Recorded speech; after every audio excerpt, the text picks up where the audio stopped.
puis des biologistes. Donc, la réunion est enregistrée. Voilà. Merci à vous tous qui êtes connectés. On va peut-être avoir d'autres personnes qui vont nous rejoindre dans les prochaines minutes. Je pense que Cindy, tu peux partager l'écran si tu veux afficher le diaporama. Bonjour. Merci de couper vos micros si vous n'avez pas la parole. Et puis, il y aura un temps de questions à la fin via le chat. Vous pouvez poser les questions au fur et à mesure ou bien ouvrir vos micros à la fin de la présentation diapositive. Il y aura du temps pour les questions. L'objectif, c'est d'abord d'avoir une réunion de moins de 1 heure parce que tout le monde a des emplois du temps bien chargés, mais normalement, on n'a pas prévu une intervention trop longue, donc je pense que ça durera plutôt 35-40 minutes. Soyez rassurés là-dessus. Et ensuite, donc, c'est de parler du dépistage de la maladie rénale chronique et de l'évolution des rendus d'examen biologiques dans le cadre du dépistage de la MRC. Donc voilà les items qu'on va balayer. Donc la diapo d'après, ça te parle des intervenants du jour. Donc comme je vous le disais, on va... T'arrives à passer, Cindy? Eh ben non, je suis désolée. Ah, ça y est, c'est bon, c'est Ça y est, débloqué. c'est bon. Donc néphrologue et biologiste, mais voilà, on prend la parole nous quatre, mais voilà, c'est vraiment un groupe de travail plus large qui s'est réuni à plusieurs reprises au cours des derniers mois, et en particulier merci à Cindy Castral qui a coordonné ce groupe de travail, et puis à Élise Jeanne pour le pilotage de tout ça. Donc, la diapo d'après, ça parle du vif du sujet, donc du plan, et puis de la maladie rénale chronique sur la diapositive d'après, qui, vous le savez, on le dit souvent, c'est une maladie silencieuse, hormis quelques cas particuliers, comme par exemple la polykystose rénale, mais la plupart du temps, c'est une maladie qui va être silencieuse, dont la prévalence est malgré tout assez élevée, et notamment dont la prévalence augmente avec l'âge. La particularité de cette maladie silencieuse, c'est qu'elle a des répercussions et qu'elle entraîne un risque accru de mortalité, et notamment de mortalité cardiovasculaire. C'est d'ailleurs un sujet au niveau de la communauté néphrologique en ce moment pour que les recommandations, notamment des cardiologues là, qui ont été remises à jour et assez médiatisées au cours des derniers mois, incluent la maladie rénale chronique comme un vrai facteur de risque cardiovasculaire. Parce que la réalité, c'est celle-là, c'est qu'il y a vraiment une augmentation de la mortalité cardiovasculaire chez les patients porteurs d'une maladie rénale chronique. Et donc, l'idée de la présentation aujourd'hui, c'est de vous présenter également un petit film qui a été réalisé au niveau national par le CNP de néphrologie et les médecins généralistes. Donc, un petit film de 3 minutes pour vous planter ce décor-là. Et puis après, on reprend la parole et on vous parle de ce qu'on a fait plus spécifiquement à l'échelle de la CPTS.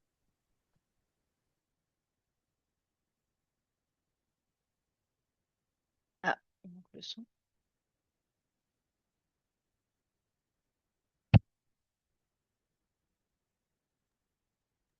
On n'entend pas On grand-chose. n'a pas le son, Élise? n'entend pas. Alors, en tant que généraliste, c'est pas facile là. Attendez, je refais au début. Hop. Bonjour, je suis le C'est docteur mieux? Agnès Oudeng-Mering, Oui. médecin généraliste. Bonjour, je suis Luc Frima, néphrologue dans l'Est de la France. La maladie rénale chronique, MRC, c'est une maladie fréquente, un problème de santé publique. La difficulté, c'est qu'elle est silencieuse cliniquement. Alors, en tant que généraliste, c'est pas facile la MRC. Ça nous paraît complexe et difficile à appréhender. Mais aujourd'hui, avec une fiche outil élaborée par les généralistes, les néphrologues, les patients et les biologistes, nous allons vous montrer qu'il y a des choses à faire et que ce n'est pas si difficile. L'objectif est clair, c'est éviter l'inertie thérapeutique, ne pas craindre de mal faire. Ça n'est pas si complexe, c'est accessible. Alors, qui sont les sujets à risque? En tant que généraliste, on pense tout de suite aux patients atteints de diabète ou d'hypertension. Et c'est logique parce que ce sont les causes principales de la maladie rénale chronique. Mais il ne faut pas oublier les patients en situation d'obésité, les patients atteints de maladies cardiovasculaires, de maladies de système, qui ont des antécédents uronéphrologiques ou qui sont exposés à des produits néphrotoxiques. Et ce sont vraiment des patients qu'on voit souvent en médecine générale. Je crois qu'Agnès a vraiment fait un tour d'horizon complet par rapport aux populations concernées. Et seulement 30% de ces personnes sont dépistées. Donc, on a vraiment un énorme potentiel d'amélioration.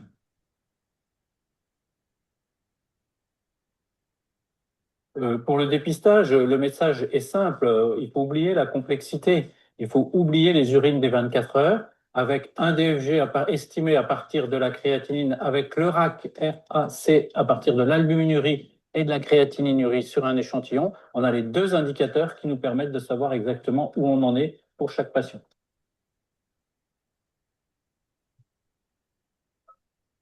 Une fois qu'on a dépisté, on ne doit pas se contenter de regarder le débit de filtration glomérulaire diminuer. On a plein de choses à faire. D'abord, on peut penser aux mesures hygiéno-diététiques de protection cardiovasculaire de ces patients. Ne pas oublier de traiter efficacement les pathologies associées, telles que le diabète et l'hypertension, avec des bloqueurs du système rénine-angiotensine. Et depuis quelque temps, nous avons des nouveaux médicaments, tels que les glyphosines, qui ont montré leur efficacité chez les patients malades rénaux chroniques. C'est là que notre collaboration prend tout son sens. Vous vous référez au tableau du dépliant. Pour les cases vertes et jaunes, c'est du domaine du médecin généraliste et de son équipe. On va mettre en place le dépistage, mettre en place la néphroprotection si nécessaire. Le recours au néphrologue n'est pas systématique. En revanche, quand le patient est concerné par les cases orange ou rouge, en stade modéré ou avancé, c'est là qu'on doit solliciter le néphrologue, soit lui adresser directement le patient, soit le solliciter par téléexpertise pour avoir un avis. Pour vous aider en consultation, n'hésitez pas à télécharger la fiche outil sur le site du Collège de la médecine générale, rubrique production, ou via ce QR code. La maladie rénale chronique. Je dépiste simplement. Je protège efficacement.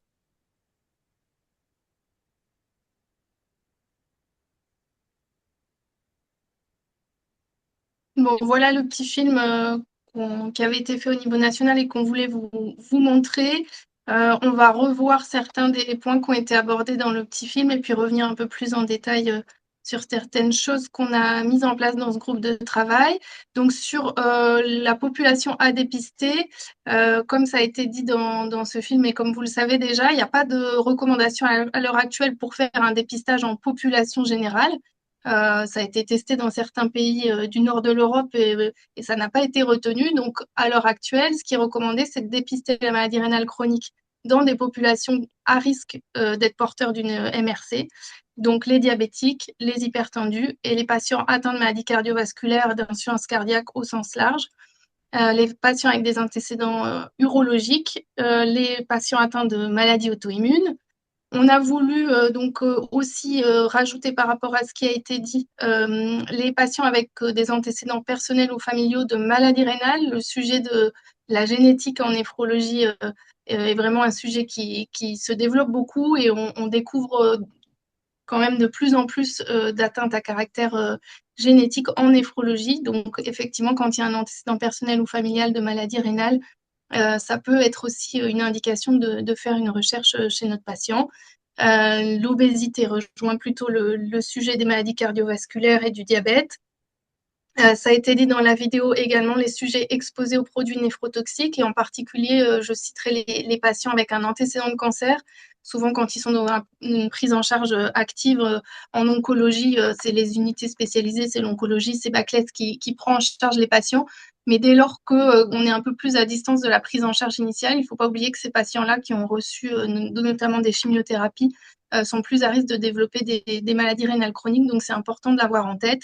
Et puis, on a voulu aussi rajouter les femmes avec antécédents de prééclampsie ou de complications gravidiques et d'hypertension gravidique, parce qu'on sait qu'à long terme, donc 15 ans, 20 ans après cet épisode au cours de la grossesse, les patientes qui ont présenté ces événements-là sont plus à risque de développer une maladie rénale chronique de 3 à 5 fois, un risque 3 à 5 fois supérieur par rapport au reste de la population générale. Donc tout ça, c'est des choses à avoir en tête et des situations où on vous invite à faire ce dépistage de la maladie rénale chronique dont on va reparler juste après. Donc, ça a été dit également dans le film, le dépistage, maintenant, il repose vraiment sur uniquement deux choses. Hein. Donc, on parle bien que de maladie rénale chronique ici aujourd'hui. Pour dépister la maladie rénale chronique dans cette population ciblée, on va utiliser le débit de filtration glomérulaire estimé à partir d'une méthode basée sur la créatinine plasmatique. Donc, vous devez demander un dosage de la créatinine et une estimation du DFG avec la formule CKD EPIC et la formule en 2026 en tout cas, validé et reconnu. Et deuxième critère, c'est ce qui se passe au niveau des urines. Et là, ce qu'il faut retenir, c'est qu'en effet, c'est plus urine de 24 heures ou protéinurie ou plein d'autres choses qu'on a utilisées et qu'on continue à entendre parfois, mais c'est vraiment uniquement ratio albuminurie sur créatinurie. Ça va vous être redit juste après. C'est quand même important qu'il y ait bien les deux choses sur la même analyse. C'est-à-dire que si le patient apporte des urines à un autre moment, au niveau des biologistes, il n'y aura pas la possibilité de rendre l'ensemble des résultats, notamment le score KFRE dont on va vous parler après. Donc, c'est vraiment important qu'il y ait les deux sur la même ordonnance, bien dire aux patients de ramener les deux en même temps. Et pour ce qui est du RAC, il y a encore plusieurs unités possibles, soit en milligrammes par gramme, soit en milligrammes par millimol. On vous simplifie pas trop la tâche, mais voilà, c'est encore comme ça au niveau national et au niveau international. Il y a plusieurs unités pour parler de l'albuminurie sur créatinurie. Donc voilà, on a fait le choix de maintenir les deux choses visibles sur les rendus biologiques. Voilà. Anne-Bérangère Saint-Laurent va vous en parler un peu plus en détail. Merci Clémence. Oui, donc là, une toute petite diapo, mais en gros, voilà, on va reprendre exactement ce qui vient d'être dit juste avant par Clémence. Nous, on voulait insister en tant que biologiste, effectivement, par rapport au calcul du KFRE, dont on va parler juste après et même maintenant. Ça, c'est un score qui nous a été proposé de paramétrer au cours de ce groupe de travail. Donc c'est un score que vous voyez désormais apparaître sur vos comptes rendus et pour le calculer, il est effectivement essentiel d'avoir sur un même dossier la créatinine sanguine et le RAC, albuminurie sur créatininurie. Et donc on voulait insister nous sur vraiment l'importance d'avoir les deux, car très fréquemment on se retrouve avec des patients qui viennent pour une prise de sang mais qui n'ont pas forcément compris qu'un échantillon d'urine est également nécessaire, qui soit n'ont pas envie de le réaliser immédiatement, soit n'y ont pas pensé du tout, et on va effectivement se trouver embêté avec parfois un patient prélevé le matin dans le cadre d'un bilan global à jeun et qui va nous rapporter des urines à 17-18 heures, voire le lendemain.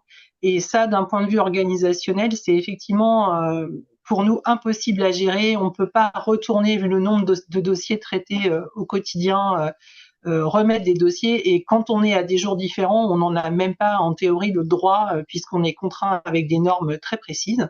Donc voilà, donc c'était le focus là-dessus. La prescription effectivement d'albuminurie, c'est de mieux en mieux fait. On voit presque plus de prescription de protéinurie sur échantillon. Je dirais que ça a vraiment rentré dans les mœurs au niveau des prescriptions, donc ça c'est super, mais il faut vraiment continuer à insister là-dessus. Et donc on vous fera systématiquement une créatininurie dès lors qu'une albuminurie est prescrite. Voilà, tu peux passer. Oups, désolée.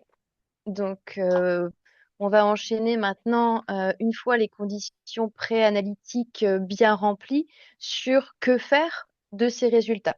Puisque finalement, une fois que vous allez avoir demandé pour ces patients avec des facteurs de risque, la créatinine, le DFG, que vous allez avoir l'évolutivité de la fonction rénale et que vous allez avoir le RAC, eh bien, comment l'interpréter et facilement et rapidement pour proposer la prise en charge adéquate à votre patient. Donc, pour ça, vous pouvez vous rapporter au guide du parcours maladie rénale chronique qui a été fait par l'HAS. Et donc là, on a repris le petit tableau qui reprend donc le risque de progression de la maladie rénale chronique en fonction du débit de filtration glomérulaire et du rapport albuminurie sur créatinurie. Pour le lire, donc on l'a un peu adapté. Je vais vous expliquer pourquoi ensuite. Donc, on a tout d'abord sur ce côté les stades de maladie rénale chronique, donc les patients qui ont une fonction rénale normale ou haute, et puis jusqu'au stade d'insuffisance rénale terminale.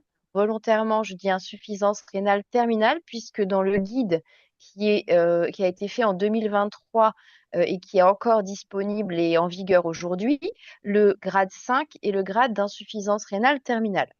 Sauf que il existe une évolution dans la manière d'évoquer la pathologie rénale chronique, notamment auprès des patients, et le terme d'insuffisance rénale terminale est remplacé par le terme défaillance rénale. Donc, on a modifié ce document.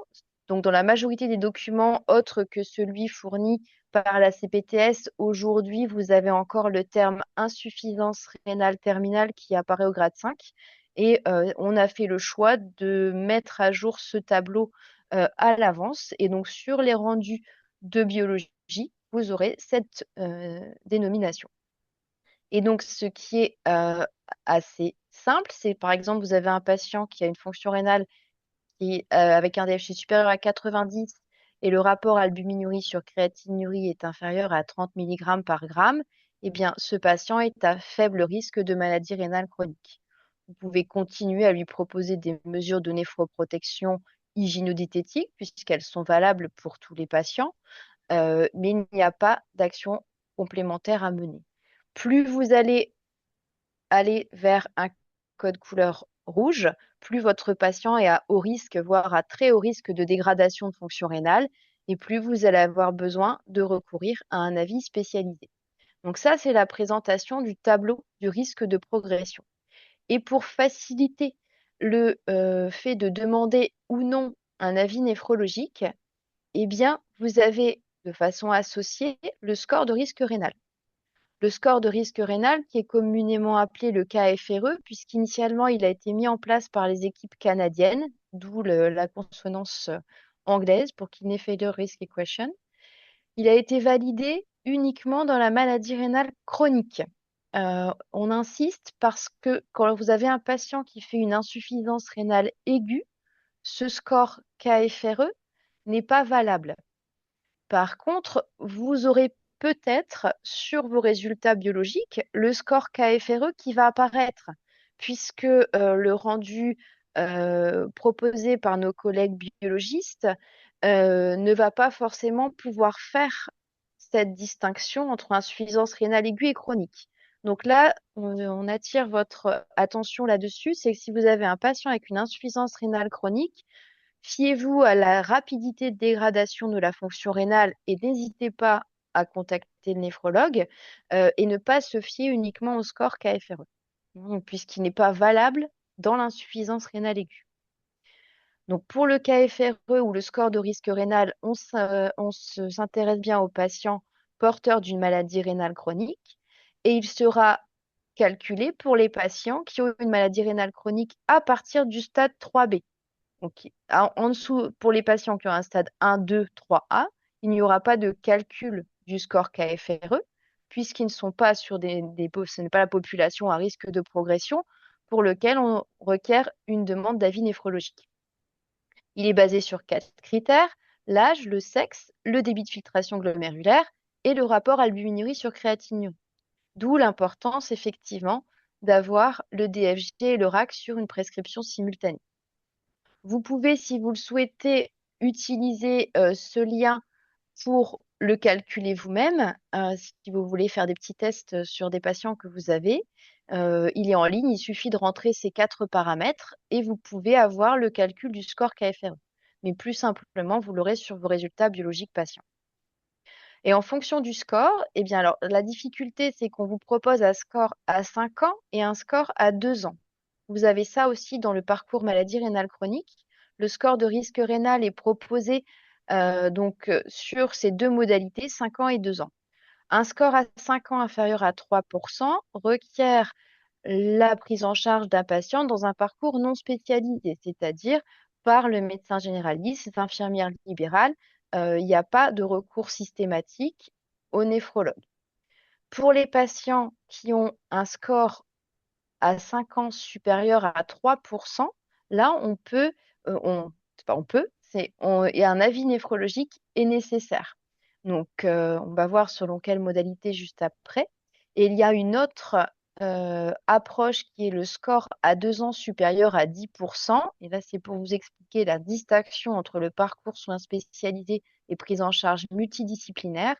C'est que lorsque le risque à 2 ans est supérieur à 10%, on est souvent sur des patients qui sont déjà au stade 4 de leur maladie rénale chronique, avec un risque proche d'arriver en dialyse. Et donc, la prise en charge multidisciplinaire intègre la prise en charge avec la diététicienne, l'infirmière de parcours et un accompagnement encadré plus important qu'un patient qui nécessite une prise en charge entre l'équipe de ville et l'équipe de néphrologie.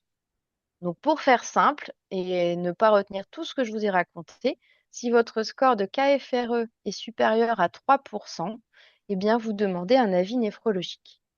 Très bien. Alors maintenant, comment demander l'avis néphrologique et quand adresser le patient? Donc, on a dit, lorsque notre score de KFRE est 3%, on demande un avis. Et si on se réfère uniquement au tableau sans utiliser le KFRE, eh bien, tous les patients qui sont dans les colonnes orange et rouge nécessitent un avis néphrologique. Bien entendu, on n'oublie pas les autres pathologies ou les autres situations qui nécessitent un avis néphrologique et qui ne rentrent pas dans ces critères.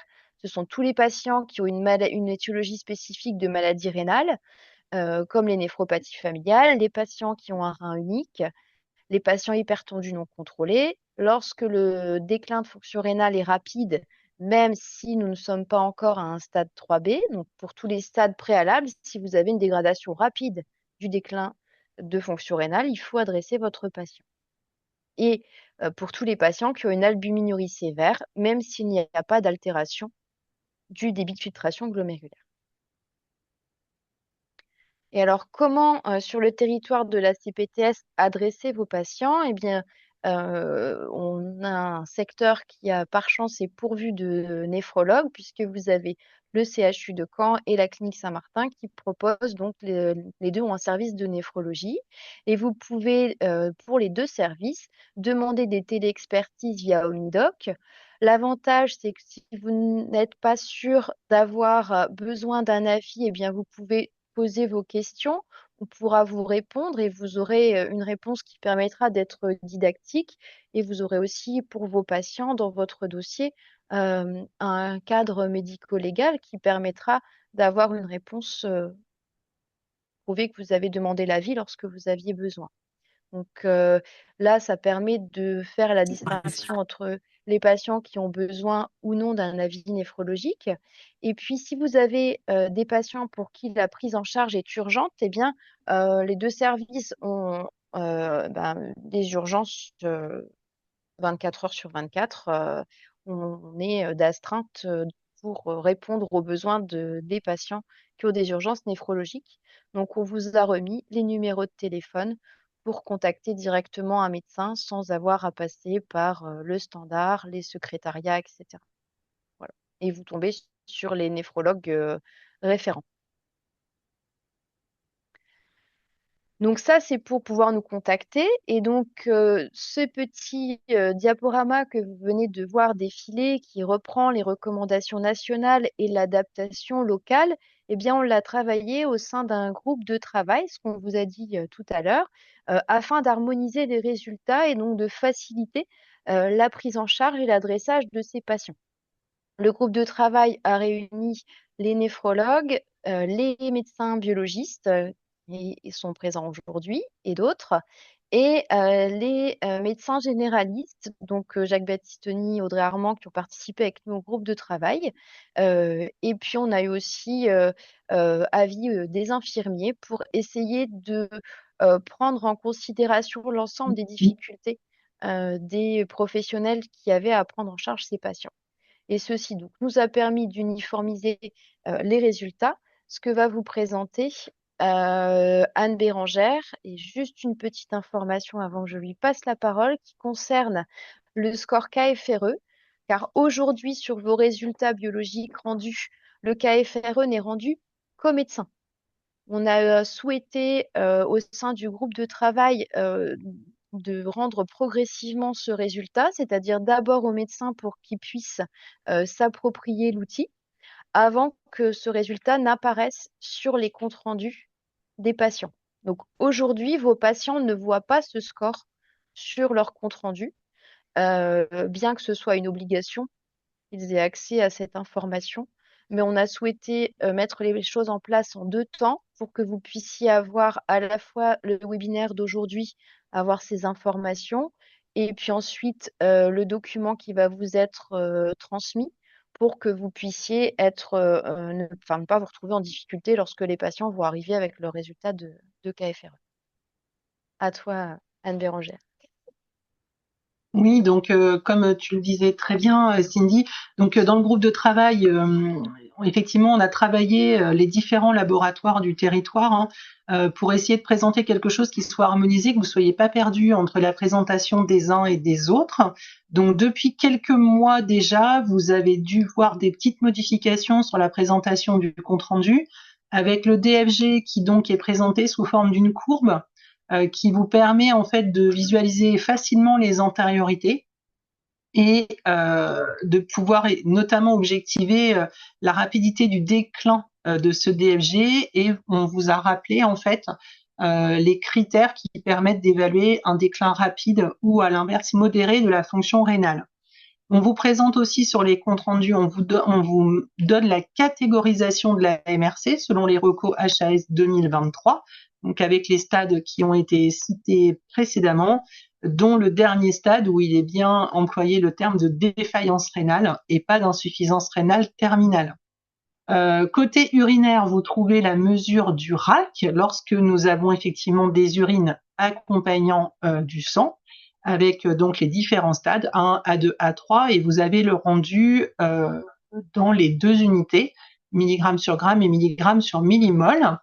La créatinurie, comme on l'a dit, elle est donc systématiquement ajoutée. De toute façon, c'est même demandé dans notre nomenclature de biologie médicale. Donc, même si vous la prescrivez pas, elle sera effectuée de façon à calculer le RAC. Et à l'aide de ces paramètres sanguins et urinaires, vous voyez, vous, en tant que médecin, apparaître le calcul score risque rénal ou KFRE, accompagné donc de la petite mention vous précisant encore une fois le seuil en fait de 3%. Donc entre 3 et 15%, il est écrit demande d'avis néphrologique de la téléexpertise, et score supérieur à 15%, avis néphrologique rapide. Et on parle bien d'un score à 5 ans sur ce KFRE. Voilà, je crois que j'ai tout dit.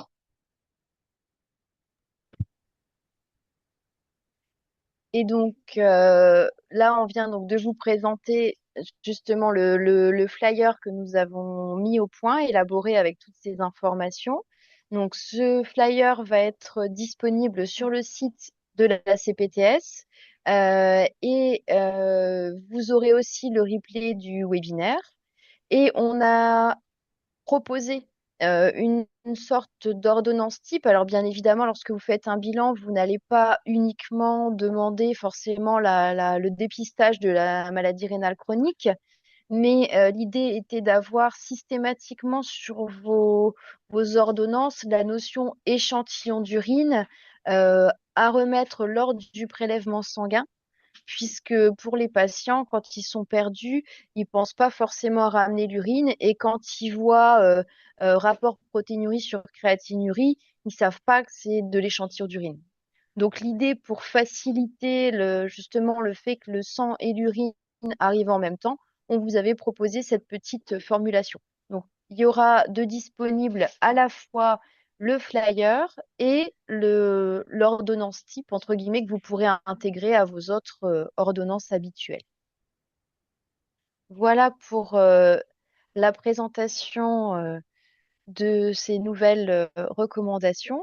Et donc, maintenant, on vous propose un temps d'échange et de questions. Alors, soit vous pouvez mettre vos questions dans le chat si vous le souhaitez, soit vous pouvez prendre la parole. Alors, je sais pas, on doit pouvoir lever la main, parce que vu qu'on est Oui, il y a 25. possibilité de lever la main. Dans le chat, là, il y a une question sur milligramme par gramme ou milligramme par millimol, mais je crois que la réponse a déjà été apportée dans la présentation. Oui, donc c'est une question qu'on s'est posée de garder une seule unité pour rendre le RAC, et on a finalement choisi de garder les deux parce qu'on n'est déjà pas d'accord entre néphrologues.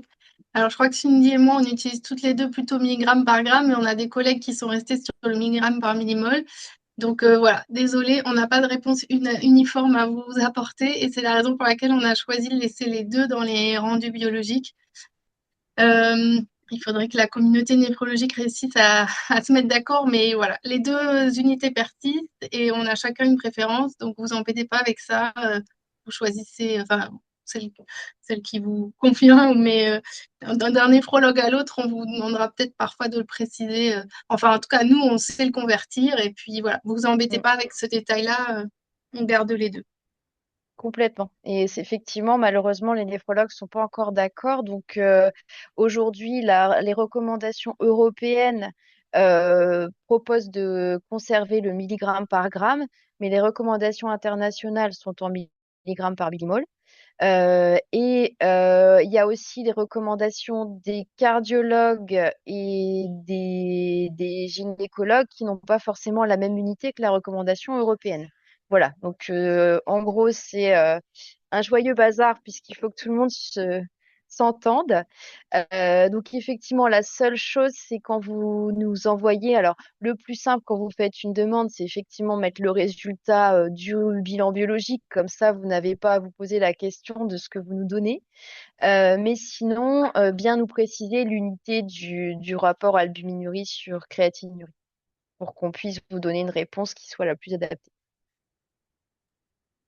On a une question sur le rythme de surveillance. C'est vrai qu'on l'a pas redit, Cindy. Les recommandations HAS, c'est de dépister cette population cible une fois par an. Alors après, une fois par an, c'est surtout le diabétique, hypertendu, maladie cardiovasculaire. Peut-être que pour les femmes avec antécédents de prééclampsie, c'est sans doute un peu moins fréquent, mais retenez pas non plus 10 mots de détail. Une fois par an dans la population cible, ce serait très bien. Alors, Et il y a pour également la une couleur question. rouge, voilà, je me remettais sur le tableau. En fait, les patients donc en couleur rouge sont les patients qui sont à très haut risque de dégradation de fonction rénale et d'arriver au stade de défaillance rénale, voire même ils y sont déjà. Donc, ces patients sont censés avoir recours à une prise en charge néphrologique spécialisée et un suivi néphrologique. Donc, voilà, la couleur rouge, c'était pour le tableau. Les- Et donc, la place de l'échographie rénale dans le suivi de la maladie rénale chronique, euh, c'est surtout au diagnostic et en cas de dégradation rapide de fonction rénale, si on a un doute sur un caractère obstructif ou s'il y a une hématurie qui apparaît, macroscopique, parce qu'on peut quelquefois être sur une pathologie urologique et pas forcément néphrologique. Euh, Sinon, s'il y a vraiment besoin d'une surveillance échographique au sein de la maladie rénale chronique, le néphrologue vous le précisera puisque on surveille systématiquement les stades très avancés, donc plutôt au stade de dialyse une fois par an par échographie rénale à cause du risque de dégénérescence néoplasique. Mais pour les patients à un stade moins avancé, il n'y a pas de surveillance. Tu es d'accord, Clémence? Oui, oui, tout à fait. Je pense qu'il faut que vous l'ayez en tête à la prise en charge initiale. Regardez l'aspect des reins, s'il n'y a pas enfin, s'il y a une atrophie rénale et s'il n'y a pas une pathologie obstructive, mais je pense pas qu'il faille l'intégrer à votre suivi.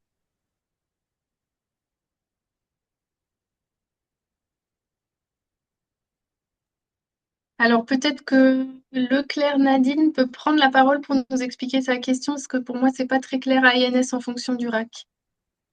Oui, voilà. Par rapport, vous m'entendez? Oui. Oui. Parfois, on a des personnes âgées qui ont des arthroses très importantes et qui ont un DFG qui est quand même altéré. Pour les soulager, il arrive qu'on mette des anti-inflammatoires, hein. Et là, en vous écoutant, je me disais, qu'est-ce que vous conseillez parce que les paliers 2 ne sont pas toujours bien tolérés. Et est-ce qu'il faut prescrire des anti-inflammatoires en sachant que ça dégrade la fonction rénale? Je ne sais pas quelle est la conduite à tenir un petit peu dans ce cas-là. Alors, je crois pas qu'il y ait une conduite à tenir vraiment écrite quelque part, hein, donc on va donner nos avis comme ça, Cindy, si ça te va. Je pense que sujet âgé, DFG bas et INS, on n'aime pas trop. Donc moi, j'aurais tendance à dire éventuellement cure court de corticoïdes, où là, on n'a pas de risque rénal.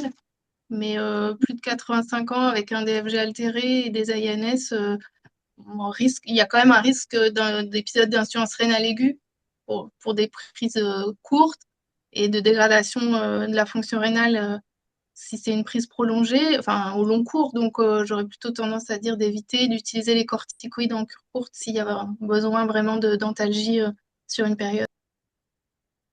D'accord, merci. C'était ça ma question. C'était est-ce qu'il y Et avait moi, j'ai tendance à dire même enfin, pas seulement alors certes pour les patients qui ont un DFG altéré ou qui sont âgés, mais méfiance aujourd'hui, il y a quand même beaucoup de patients qui sont sous ISGLT2, donc Forxiga, Jardiance, plus un Sartan ou un IEC. Donc on est déjà sur 2 médicaments qui agissent sur les artérioles rénales. Vous ajoutez l'anti-inflammatoire non stéroïdien, et là c'est le cocktail détonnant. Donc, moi, je dirais plus que juste INS et fonction rénale, je dirais attention au traitement. C'est-à-dire qu'un patient qui a une fonction rénale qui reste peu altérée, mais qui est sous candésartan, Forxiga parce qu'il a une cardiopathie ou qu'il est diabétique ou avec une néphropathie, pas d'INS. Parce que là, c'est pas seulement la fonction rénale dégradée, c'est le risque d'insuffisance rénale aiguë. Et sinon, D'accord. je mets les mêmes médicaments que Clémence, la cortisone aussi. Très bien, merci. Bah, c'était ça ma question. Merci. S'il n'y a pas d'autres questions, tu peux peut-être conclure, Cindy. Eh bien donc, merci à tous d'avoir participé à ce webinaire. On était ravis de pouvoir vous proposer cela. On espère que cela va avoir clarifié la situation pour vous et que on pourra vous retrouver nombreux au cours des prochaines formations qu'on pourra éventuellement vous proposer sur le sujet. Donc, on reste preneur de vos avis si vous avez des questions.